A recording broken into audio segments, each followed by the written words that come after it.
Hello everyone, Tim Stillman here from Arseblog News. Still combing through the wreckage, shall we say, of Arsenal women's Champions League exit, premature Champions League exit at the qualifying stage to Paris FC on Saturday. And for those of you who wanted, who are interested in the more kind of immediate emotional response, I wrote a piece on Arseblog News on Sunday called Stay with the Pain. Which is a line out of Fight Club, actually, but probably sums up to some extent how we're all feeling. That was more my kind of immediate emotional response. It's not really a ranty and ravey piece. It's more of a kind of weepy-eyed, woe is me kind of piece. So for those of you that are interested in that, please go to Arseblog News and look for that. However, this is going to be a bit more of a, shall we say, logical, rational, I don't really know how to put it, but more of a kind of eye on what this means for Arsenal and their season. The fact that they won't be playing Champions League football, having fought so hard through an injury crisis at the end of last season to get that last Champions League place on goal difference. And then to kind of go out at this stage, it's the third consecutive season that a WSL team falls at the qualifying stage, which I think gives you a little snapshot into how complicated the qualifying stage can be, particularly on the heels of a major tournament. And I think really, in terms of the reaction of the fans and myself, I think where you draw the fault lines of not beating a club like Paris FC, who are a good team, finished third in Ligue 1. I watched their game against Erps on Wednesday evening and they were very impressive. Obviously, very difficult to pitch their actual quality on a game like that because Erps, a part-time Ukrainian team, wouldn't have the pedigree of someone like Paris FC. I still fully expected Arsenal to win the game though. And if I'm honest, maybe I underestimated Paris FC, but I was actually a bit more worried about the Linköping game just because it was a little bit sooner. The team really hadn't had much time together. Linköping were at home. That was the game I was actually really nervous about. My kind of thinking around the Paris FC game was, okay, we've played the home team now. We've gotten used to the pitch, which was a 3G AstroTurf pitch.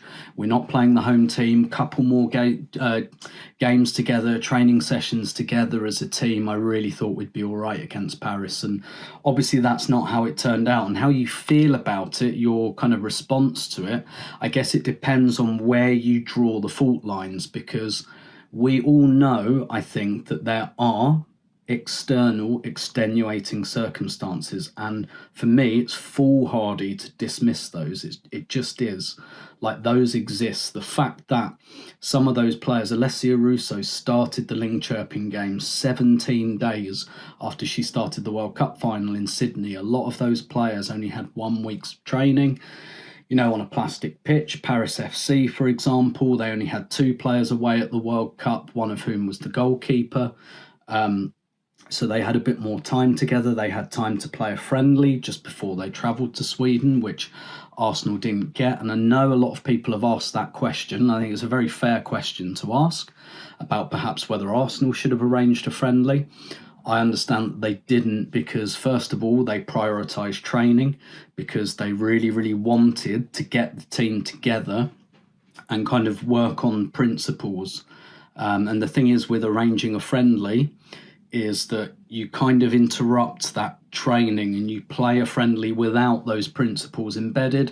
Also, if you play a friendly, you have to have a recovery day the next day. So you kind of lose a training session by doing that. So, and a lot of teams do this. Manchester City, I know, did this last summer. They didn't play a friendly either because they didn't feel they had time, and they prioritised having kind of 7-8 training sessions together rather than chunking that up with a friendly beforehand. And clearly there are questions to be asked about the scheduling and all of that. I don't think, as Arsenal fans, this is the time to have that conversation, really, because it kind of feels a little bit like sour grapes. I think maybe I'll leave that one for the podcast in a couple of weeks, but clearly there are extenuating circumstances. But at the same time, I think it would also be foolhardy to say that the exit was 100% down to the extenuating circumstances. I still think everyone expected Arsenal to win that game and they should have won that game. And I think, for me, my issue with it, really, I felt it was, not that it was a freak game, going 2-0 down in the space of a minute, that was a bit of a freak. So Paris, score with a kind of slightly overhit cross. Maybe questions to ask of the goalkeeper there. I'll be honest, I haven't seen it back yet, so I don't know.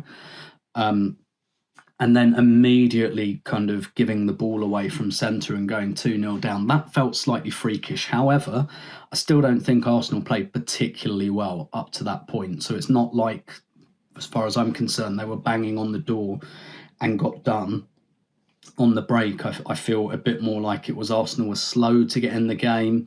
I think you can kind of understand that. Jonas Eidevall told me after the game that Paris FC, that with their pressing, they did something that they hadn't done before, which was a kind of pressing system they'd designed for Arsenal with one striker instead of two. I asked, because there was so much play down the right-hand side in the first half, I kind of said to Jonas, that part of your plan? Because so much of our play went down there. And he said it wasn't. He said that was down to the way Paris were pressing and forcing Arsenal onto their right-hand side. And maybe there are questions to be asked about why Paris felt that Arsenal should be going down their right instead of their left. Maybe it's because the relationships on the left-hand side are much more established. Steph Catley and Caitlin Ford started down there. We all know they've played together for years and years, and Arsenal weren't really able to use that. But then they did kind of sort that out a little bit in the second half, and they did start to look a bit better, a bit like the Ling Chirping game, which they were slow to get into, and then all of a sudden they're 2-0 down. And I mean, we all know what happened next. I don't want to rehash the bones of it too much, but really it's about the fallout now. And there will be fallout. Obviously, this is a huge disappointment for the players. Arsenal signed big players this summer who, would have been expecting to play Champions League football. We all remember those big nights at the Emirates last year. Arsenal's last home Champions League game sold the Emirates out. So to not have that is going to be very, very difficult. And frankly, being in the Conti Cup group stages feels like a bit of a punishment, if I'm honest. With all due respect to that competition, what it's going to be is a consistent reminder of what we've lost. So Arsenal actually still do have the same amount of games, more or less. I think maybe one or two fewer in the Conti Cup group stages. So they still have the games, but obviously they're very, very different. I think Arsenal are going to use their squad for that. Maybe they'll be able to get minutes into some younger players like Katrin Kuhl, for example. Maybe the urgency to loan a player like Gio dissipates a little bit if Arsenal think that they can give her the Conti Cup games and that's a fair substitute for a loan spell. I know it looked like she might go to Atletico Madrid and that fell through. I understand there were conversations earlier in the summer with the WSL club as well, and that fell through. So I don't know what will happen in the next couple of days before the transfer deadline on Thursday. And at the moment, I don't know what this defeat does to Arsenal's transfer plans. Jonas Eidevall did say that Arsenal are in the market for a right back. I don't think that's going to change. They've really only got one. I really don't think Katie McCabe at right back is going to work. To be honest with you, I don't think that fullbacks can quite do that. Left-footed fullbacks at right back, I just don't think that works. I think that works higher up the pitch, kind of as an inverted option. But he said maybe one other player, and maybe that one other player doesn't happen now. I don't know. I'm speculating. What I do believe is that perhaps Mary Erps, around whom there's a lot of media noise at the moment, I don't think that that's occupying Arsenal's energy too much. I think there was one bid, and that was kind of it for now, unless something quite drastic changes. So I don't really expect that to develop unless something really, really big happens in the next couple of days. So Arsenal are in Germany at the moment, having a training camp, pre-season training camp. Really don't understand why these Champions League qualifiers couldn't have been played this week instead of last week. But there's a lot I don't understand about the scheduling in women's football. And I think also clearly there are contract situations. Katie McCabe's contract is up at the end of the season. I know Arsenal are keen to get Leah Williamson tied down again. I really don't know if this impacts that. Yeah, and then there's also the manager whose contract is also up at the end of the season. And again, I don't know how this exit impacts that, whether that cools things down, whether the club think, actually, we might give it a couple of months before we make a decision here, because one of the things that is, I guess, both a kind of a blessing and a curse maybe around this is that Arsenal do have an advantage over Chelsea. If they consider Chelsea main challengers for the title, which really history shows that they should, not to dismiss other teams who will all be in the mix as well. But they have this advantage over Chelsea in that they don't have European football. They will be able to rotate for the Conti Cup, and they're going to need to use that. And not only that, this clears the schedule for the spring. And that's where Arsenal really suffered a bit in the league last season, in that second half of the season. And you've got Champions League knockout games. Arsenal started to pick up injuries. Even if Arsenal go to the final of the Conti Cup, it ends in March. So the last 2 months of the season are clear, and that's to Arsenal's advantage. However, that clearly brings, and I think rightly so, that brings a pressure on them to deliver, particularly in the league, I think. Maybe a good run in the FA Cup, which Arsenal haven't won since 2016. Maybe both of those things. Maybe all three of the cups, really. Arsenal will be under pressure to deliver in a minimum of one of them. I think, and they're going to have to be able to use that advantage, which they definitely didn't have last season. And we all understand, I think, why Arsenal didn't really challenge for the league last season, but I think those reasons are really off the table at this point, particularly because it's the third season under the manager. It is pretty much entirely his squad at this point in time. So, and Arsenal will know all of this. I don't think they'll be too fazed by any of this. I don't think you get to that level without being fazed by a bit of pressure. In fact, most of these players, I think, will welcome it. But I think that is going to be a big part of it. I think one of the issues in the early part of the season that Arsenal fans might keep an eye on. They didn't defend particularly well against Paris FC, and of course they've lost Leah Williamson to injury. They lost Hafaeli this summer, which is a massive loss, and that's going to be a big question mark for Arsenal, how they're able to replace her. And they're going to have to form some new relationships in defence, and quite quickly as well. Leo Codina hasn't played yet, so they're going to have to form those relationships on the fly, and we're going to have to see whether that looks as good for Arsenal. We don't know yet, but it's not so much, I think, a quality question at this stage as how quickly can Arsenal get those defensive partnerships established. And look, to be honest, in the Paris FC game, it really was only Amanda Ilestedt who was new. The other players in the back line weren't new or in defensive midfield, so it wasn't a whole new kind of setup there. But I really think that's something Arsenal are going to have to keep an eye on, and I think we'll see in the opening weeks of the season whether that was just a rustiness thing off the back of no pre-season, or whether Arsenal are damaged by some of those absences and departures. But I think also one of the things that Arsenal are going to have to try to use to their advantage is the fact that they've played competitively in the opening weeks of the season, because it's a hard start to the season. Liverpool at home.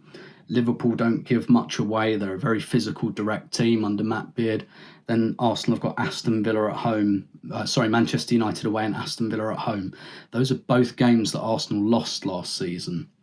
So, first of all, if they can win them, they can very quickly identify this is 6 points that we didn't get last season, and 6 points is a lot in the WSL. But I think also, if you go back to Jonas's first season in charge, Arsenal played the qualifying rounds, the same ones that they did this year, and it actually did give them a bit of an advantage in those opening weeks of the season. We remember Jonas Eidevall's first WSL game in charge against Chelsea, which Arsenal won. Chelsea looked a bit undercooked. Arsenal had competitive games and they won. And then they played Man City a few weeks later, and again Arsenal looked really in tune, really up to the mark, and Man City didn't, and they beat them 5-0. So when Arsenal play particularly teams like Manchester United and Aston Villa in the coming weeks, they're really going to have to use that to their advantage and kind of, say they've had a little bit more behind them. In the medium term, maybe that gives them a bit of a problem because they're starting the season earlier, but in the short term, I think Arsenal really have to use that. And the other thing they'll have to use, I asked Jonas about whether players, particularly the ones who went deep in the World Cup and only got a week off, what will happen during the season. He said they'll be managed individually. And without the Champions League group stages and with the Conti Cup group stages instead, there's probably more space. There's probably more time to give perhaps some of those players a little bit of time off, a few days off in the autumn, perhaps to really save them up for a big finish to the season. Not least because Arsenal don't start in the Conti Cup anyway until November. So that kind of clears October for them a little bit, and they can really go week by week in those first games, those first 3 games in October, first 4 games rather in October, and really go from there and really try to get maximum points from those games and really put a marker down for the season, so that when the Champions League group stages do kick in November, and Chelsea will be there, Manchester United might be there, that Arsenal have really built a kind of solid foundation to go and attack the league, because that's what they're going to have to do. But we'll see. Those are frankly the kind of, maybe that's looking at it on the sunny side, which, maybe we haven't got much choice but to do at the moment. I do think there are questions to be asked about the approach against Paris. I do think that Arsenal went direct a little bit too often and lost the ball too often and weren't able to sustain attacks, but I don't think we'll know for a few weeks whether that was a preparation or a tactical fault, or to what extent those extenuating circumstances about the lack of preparation time were. One of the things Jonas did say was that, yes, Paris did cause a bit of a surprise with their pressing in particular, and he said because the team hadn't had much time together yet, they didn't quite have that tactical maturity to adapt, so they had to wait till half-time for the half-time team talk. And I think his thinking is that if that happens a month, 2 months into the season, that the players will be quicker to be able to kind of make those adaptations independently. So we'll see how it all goes. Clearly, going out of the Champions League at this stage, it's not a good thing. It's absolutely not a good thing. It's a bit of a disaster. It's really sad. But the players in particular have no choice, and the coach and the coaching staff have no choice but to try and take, first of all, the strength from this, the determination, to use it as a bit of fuel, but also it does give them some advantages domestically, and there'll be pressure on them to take advantage of those.